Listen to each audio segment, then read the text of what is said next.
system, and I am very thankful to all of you that most of you had watched my video and liked that also. Okay, now in that series today I am again back with a new topic, that is the respiration. So what is respiration? We will discuss today. As we have discussed in the last chapter, that is the digestive system, that when the digestion of the food get completed, it get assimilated into our body cells. So what happened when the food get assimilated into the body cells? Actually, the function or the process of the digestion that takes place in our body, the motive is that to release the to provide the energy of our body cell for different purposes. But in the respiration process, we will discuss that how the energy that we have taken from the food, it is used up by our body cells. So for this, here is another topic, another function for to release the energy, that is the respiration. So what is the respiration? Here is the definition of the respiration. Respiration is a biological process to break down the food or the oxidation of food in form of glucose to release the energy from it and provide to the body cells. Means respiration is the biological process which by the oxidation of the food, it gives out the energy to the body cells. So what is the reaction of the respiration? That is C6H12O6 plus O2 it gives out 6CO2 plus 6H2O plus 38 ATP, that is energy. And this is glucose. This is the reaction of respiration. And I am not surprised that most of you are well known by this, because this is the reverse reaction of photosynthesis. As you all are knowing that here the 6CO2 plus 6H2 gives out the C6H12 and 6O2. But here in the respiration, it is the opposite of the photosynthesis, because in the photosynthesis process, when the carbon dioxide and water it get combined, it prepared the food there in form of glucose. But in the respiration process, this glucose get break down with the help of oxygen and release the carbon dioxide. It releases carbon dioxide, and the energy that is released in it is stored in form of ATP. Start. Here is the term, that is ATP. So what is ATP? We will discuss about the two terms, that is ATP and ADP. So what is ATP and ADP? First of all, we will discuss about the ADP. What is ADP? The full form of ADP is adenosine diphosphate. And what is ATP? That is adenosine triphosphate. This is the full form of ATP, ADP and ATP. So what is ADP? Actually, ADP is the substance that is found inside the cells of our body. In all the living organisms, means in the plants as well as the human beings. And it is a low energy content substance. Means it is the combination of, here is the combination of adenosine and phosphate. ADP is combined or the combination of adenosine and phosphate. And ATP and in ADP, it is combined combination of adenosine and phosphate. Here 2 phosphate is added. That's why it is called as the adenosine diphosphate. And ATP is also adenosine triphosphate. Means it is also the combination of adenosine and phosphate. But here one more phosphate group is also added. That's why it is triphosphate. And high energy content, it is the diphosphate, it is low energy content. So both ADP and phosphate and ATP all lie in the inside the cells of our body. When photosynthesis occurs and the energy is released, energy, that is the food is produced, and by the decomposition of the food, when the energy is released, it is combined with the ADP. ADP is combined with that energy, and that it is converted into ATP. Means what I meant to say, this is ADP. ADP, when it is combined with phosphate, it gives out, phosphate plus energy gives out ATP.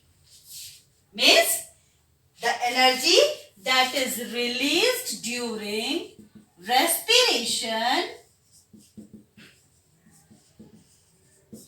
it combines with ADP and the phosphate group. Phosphate, it is also present inside the cell, and it is the combination of phosphorus and oxygen. Phosphate, you all are knowing, PO4 minus 2. Okay, that is phosphorus and oxygen. So ADP, phosphate and energy, when combined with each other, they form the ATP. This is the low energy content, and this is the high energy content. And when the ATP is produced here, and when the cells needed the energy for the different purposes, just like as for the growth and reproduction, that's just like as for their different vital activities, different life processes, the energy that is needed. When the cells of the body needed the energy for the various purposes, this ATP is converted into energy with this process like this. The ATP, energy,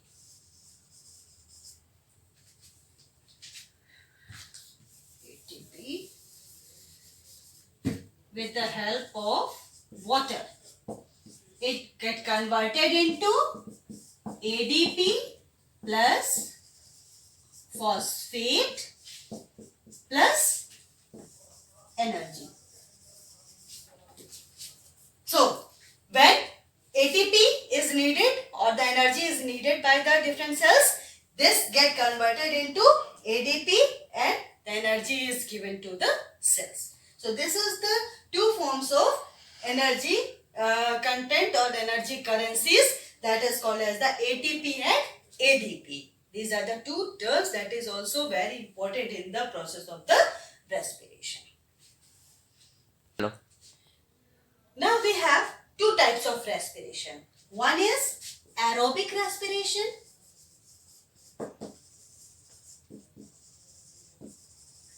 And the next is anaerobic respiration.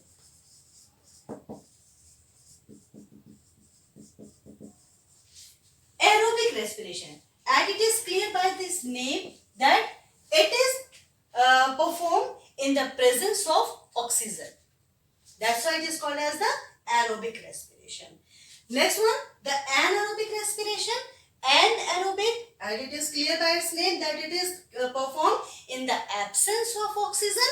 That's why it is called as the anaerobic respiration. Means here is the presence of CO2, presence of O2, and here is absence of O2.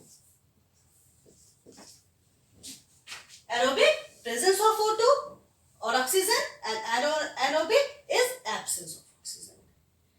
So now we will discuss about the respiration, how it is, how it works, how it performs.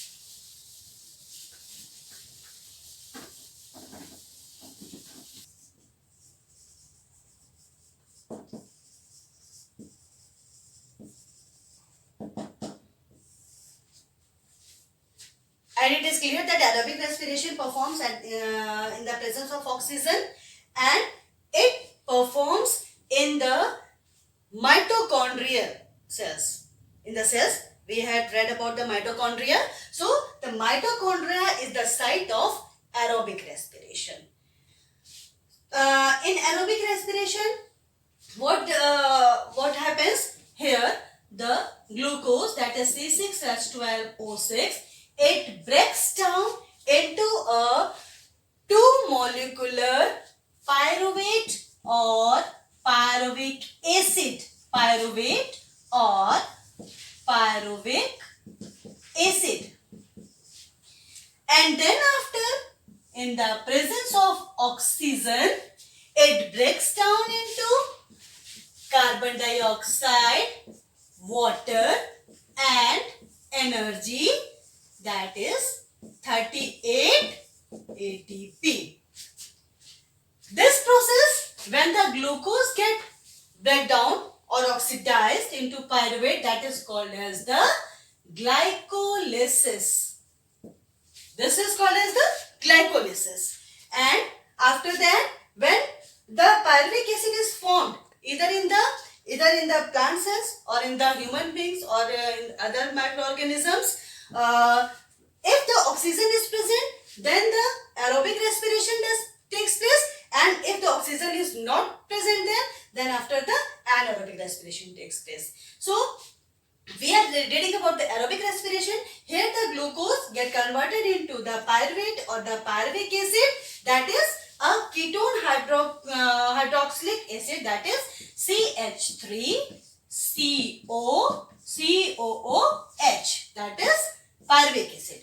And this pyruvate or pyruvic acid, in the presence of oxygen, it get converted into the carbon dioxide and water and energy, and 38 molecules of ATP are produced in the aerobic respiration because it is very high energy content.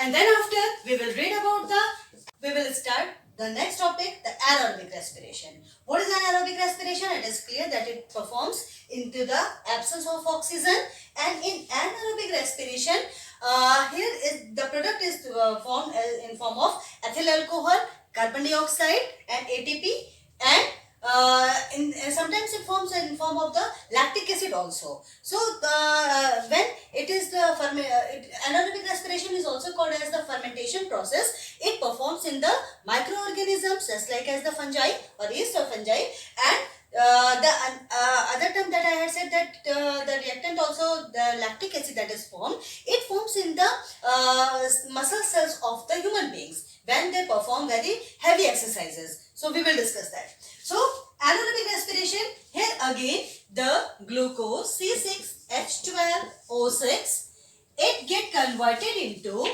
pyruvate or pyruvic acid.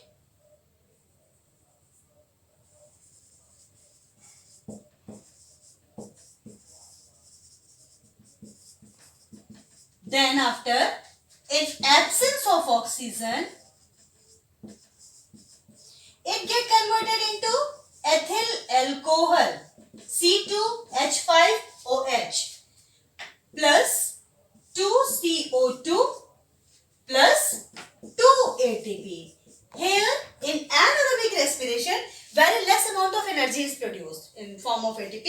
That is only 2 ATP is formed. In aerobic respiration, here 38 ATP is formed, but in anaerobic respiration, only 2 ATP is formed. This process is also called as the fermentation process, and it is performed in the microorganisms just like as fungi or yeast. Next, if this pyruvic or pyruvic acid, if this pyruvate or pyruvic acid, it get converted in the absence of oxygen, and it forms the lactic acid. lactic acid and ATP. So lactic acid, it is formed in the, and I told earlier that it is formed in the muscle cells of the human beings. That sometimes when we do the heavy exercise, heavy running, then after what we feel that our muscles get cramped and we are not able to walk easily. So what happened that when we do the very heavy exercise like this processes, we need the more amount of oxygen for to get energy, and by that we get the oxygen from our mouth also. And then when this oxygen is not sufficient for our energy, then the cells also start get do the process of respiration, and due to this process, the anaerobic respiration, this lactic acid is formed inside the muscle cells and our muscles get cramped, and for the there is the accumulation of the carbon dioxide, much amount of the carbon dioxide, and we are not able to walk easily. So to for the smoothness of the blood, or to smoothness of the oxygen inside the blood cells, we have to do the take warm bath or the warm water by the to get relief from the muscle cramps. And in muscle cramps, not only in the human being, sometimes it is also happens into the most of the animals, just like as the deer or tiger also, when they do the speed running. So this is the all about the aerobic and anaerobic respiration. In aerobic respiration, most of the energy content is formed. In anaerobic respiration, very less amount of ATP is produced.